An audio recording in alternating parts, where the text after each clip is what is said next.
breakfast in a smart new costume, not this time in the Slavophile fashion. The previous evening he had astonished the man appointed to look after him by the quantity of linen he had brought, and now all of a sudden his comrades were deserting him.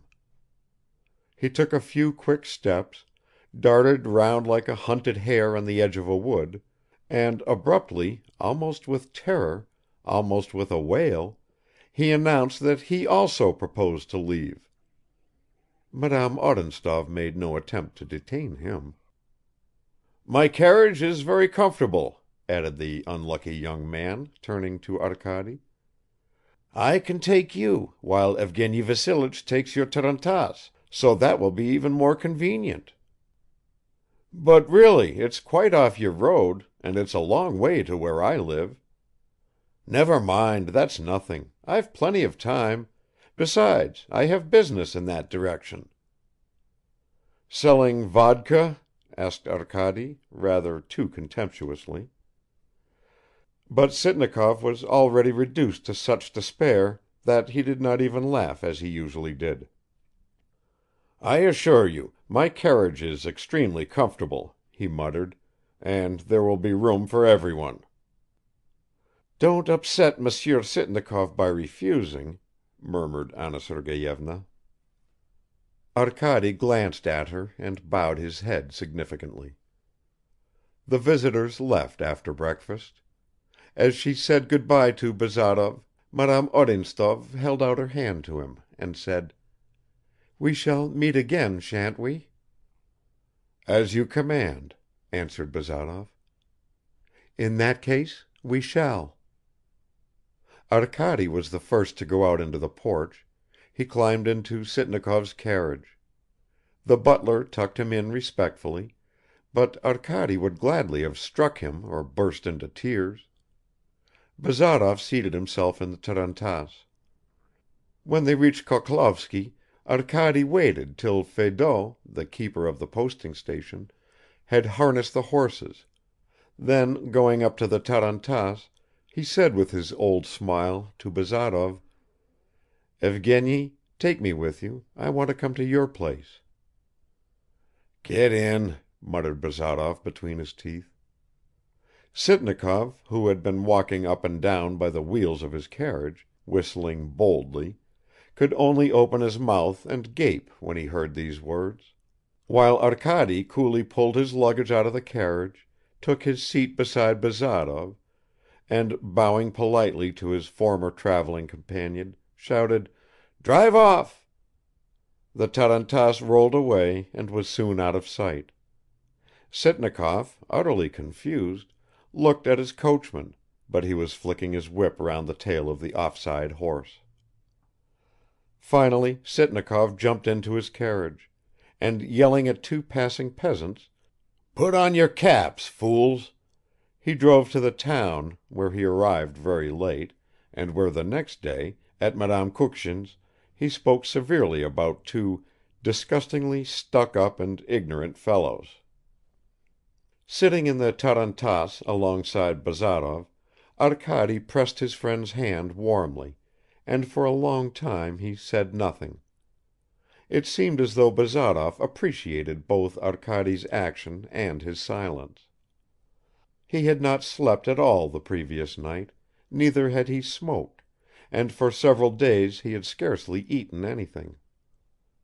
His thin profile stood out darkly and sharply from under his cap, which was pulled down over his eyebrows. "Well, brother," he said at last, "give me a cigar. But look, I say, is my tongue yellow?" "It's yellow," answered Arkady. Yes, and the cigar has no taste. The machine is out of gear." "You have certainly changed lately," observed Arkady. "That's nothing. We shall soon recover. One thing bothers me. My mother is so soft-hearted. If your tummy doesn't grow round as a barrel and you don't eat 10 times a day, she's in despair. My father's all right, he's been everywhere and known all the ups and downs. No, I can't smoke," he added, and flung the cigar away into the dusty road. "Do you think it's another 16 miles to your place?" asked Arkady. "Yes, but ask this wise man." He pointed to the peasant sitting on the box, a laborer of Fedot's. But the wise man only answered, "Who's to know? Miles aren't measured hereabouts," and went on swearing under his breath at the shaft horse for kicking with her headpiece, by which he meant jerking her head.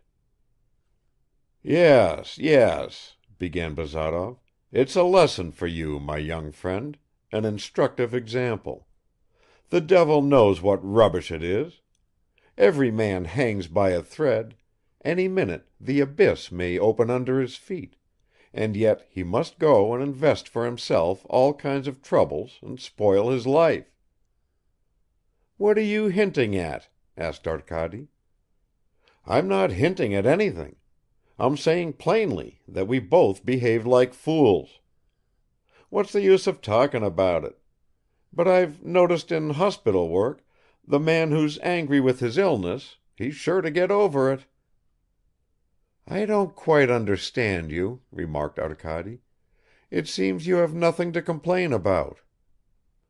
"Well, if you don't quite understand me, I'll tell you this. To my mind it's better to break stones on the road than to let a woman get the mastery of even the end of one's little finger. That's all." Bazarov was about to utter his favorite word, romanticism, but checked himself and said, "Rubbish." "You won't believe me now, but I'll tell you. You and I fell into feminine society, and very nice we found it, but we throw off that sort of society. It's like taking a dip in cold water on a hot day. A man has no time for these trifles. A man must be untamed, says an old Spanish proverb. Now you, my wise friend," he added, addressing the peasant on the box, "I suppose you have a wife?" The peasant turned his dull, bleary-eyed face towards the two young friends. "A wife? Yes. How could it be otherwise?"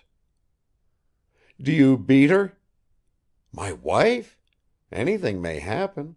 We don't beat her without a reason." "That's fine. Well, and does she beat you?" The peasant tugged at the reins. "What things you say, sir!